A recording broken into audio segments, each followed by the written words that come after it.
일본 하면 뭐가 떠오르세요? 아마 많은 분들이 안전이라는 단어를 먼저 생각하실 텐데요. 그런데 겉으로 보이는 그 평화로운 모습 뒤에 정말 상상조차 하기 힘든 끔찍한 범죄들이 숨어 있었다면 어떨까요? 방금 보신 저 내용은 일본 법무대신이 직접 발표한 공식 기록입니다. 바로 트위터 살인마라고 불리게 된 시라이시 다카이로라는 인물의 범죄에 대한 설명이죠. 평화로운 일본의 이미지에 정말 큰 충격을 준 사건이었습니다. 아니, 어떻게 세계에서 가장 안전하다는 나라에서 이런 일이 가능했을까요? 이 질문에 대한 답을 찾으려면요, 단순히 뉴스 기사만 봐서는 안 됩니다.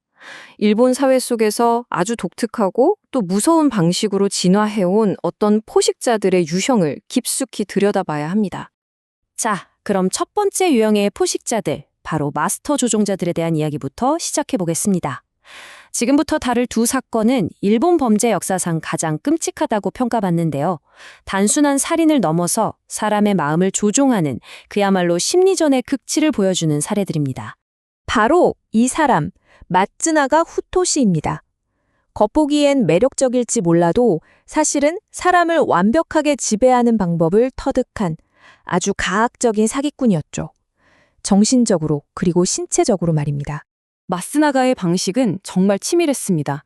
그냥 마구잡이로 폭력을 휘두른 게 아니에요. 보세요. 단계가 딱 정해져 있죠? 먼저 가족을 사회로부터 완전히 고립시키고 전기 충격 같은 끔찍한 고문을 가합니다. 그리고 가장 잔인한 건 가족끼리 서로 폭력을 행사하게 만들었다는 거예요. 결국엔 모든 돈을 빼앗아 버리죠. 이건 사람의 영혼을 파괴하는 아주 체계적인 과정이었던 겁니다. 그리고 시간이 흘러서 또 다른 인물이 나타납니다. 스미다 미오코. 이 사람은 마스나가처럼 전기 충격을 쓰진 않았어요. 그런데 그 방식이 소름 돋을 정도로 비슷합니다. 공포를 이용해서 진짜 가족이 아닌 유사 가족이라는 귀괴한 집단을 만들어낸 거죠. 자, 이 표를 보시면 두 사람의 공통점이 한눈에 들어옵니다. 마스나가는 전기 충격 같은 물리적인 고문을 썼고 스미다는 심리적인 압박을 주로 사용했죠. 리더십 스타일도 약간 다르고요. 하지만 핵심은 똑같았습니다. 바로 약점이 있는 가족을 찾아서 슬며시 끼어들어가고 돈을 목적으로 그 가족을 내부에서부터 완전히 무너뜨리는 것. 이게 그들의 전략이었습니다. 자, 이 사건들이 진짜 무서운 이유는요, 사람이 죽었다는 사실 그 자체가 아닙니다. 가장 소중하고 신성해야 할 가족이라는 관계를 살인의 무기로 만들어버렸다는 점이에요. 가족 납치라고 불리는 이 공포에 대해 좀 더 자세히 알아보죠. 아니, 근데 어떻게 이런 범죄가 그렇게 오랫동안 발각되지 않을 수 있었을까요? 바로 일본 경찰의 민사 불개입이라는 원칙 때문입니다. 쉽게 말해 가족 간의 일에는 경찰이 끼어들지 않는다는 건데요. 이웃들이 비명소리를 듣고 신고를 해도 경찰은 이걸 그냥 사적인 다툼, 집안 문제로 보고 소극적으로 대처했던 거죠. 살인자들에게는 이보다 더 좋은 방패가 없었을 겁니다. 그 결과가 바로 오가타 가족의 비극입니다. 마츠나가의 조종 아래에 딸이 아버지를 전기 고문하고 다른 가족들이 어머니를 교살하고 심지어 남편이 10살짜리 딸이 붙잡고 있는 아내를 죽이게 만들었습니다. 마츠나가는 직접 손에 피 한 방울 묻히지 않았어요. 모든 걸 피해자들, 바로 가족들이 직접 하게 만들었으니까요. 정말 끔찍하죠. 스미다 미오코의 경우도 마찬가지입니다.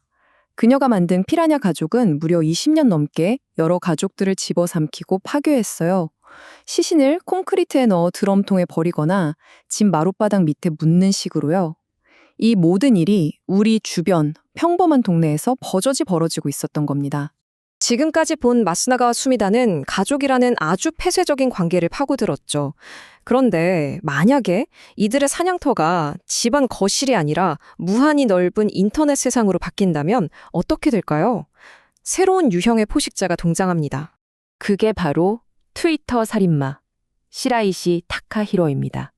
이 사람은 SNS에서 죽고 싶다고 글을 올리는 마음이 약해진 사람들을 노렸어요. 그리고는 아주 뒤틀린 제안을 하죠. 내가 죽는 걸 도와주겠다고. 하지만 그 약속의 끝은 그의 아파트에서 벌어지는 끔찍한 살인이었습니다. 범행 속도는 정말 상상을 초월합니다. 불과 2달 남짓한 기간 동안 무려 9명을 살해했어요. 그리고 그 시신들을 전부 훼손해서 자신의 작은 원룸에 있는 아이스박스에 보관해 왔습니다. 이게 2017년에 일어난 일입니다. 단 60일 만에 9명의 소중한 생명이 사라졌습니다. 디지털 시대가 만든 외로움과 고립감을 파고든 새로운 포식자에게 희생된 거죠. 자, 그럼 지금까지 살펴본 이 사건들이 우리에게 말해주는 건 뭘까요? 마스나가 스미다, 그리고 시라이 씨. 이들은 그냥 악마나 괴물이라고만 할 수 있을까요? 어쩌면 이들은 우리 현대 사회가 가진 어떤 깊은 균열, 그 약점을 보여주는 일종의 증상일지도 모릅니다. 이 표를 보시면 그 사냥터가 어떻게 진화했는지 명확하게 보입니다.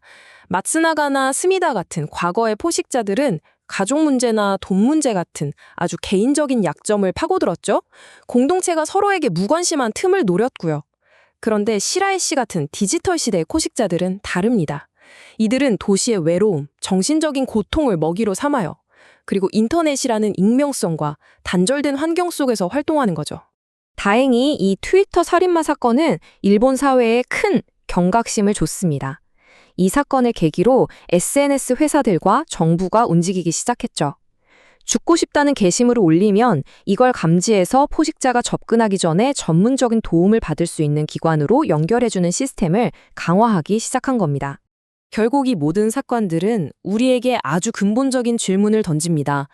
우리는 SNS를 통해 그 어느 때보다 더 많이 연결되어 있는 것처럼 보이지만 혹시 역설적으로 더 외로워지고 그래서 더 취약해진 건 아닐까요?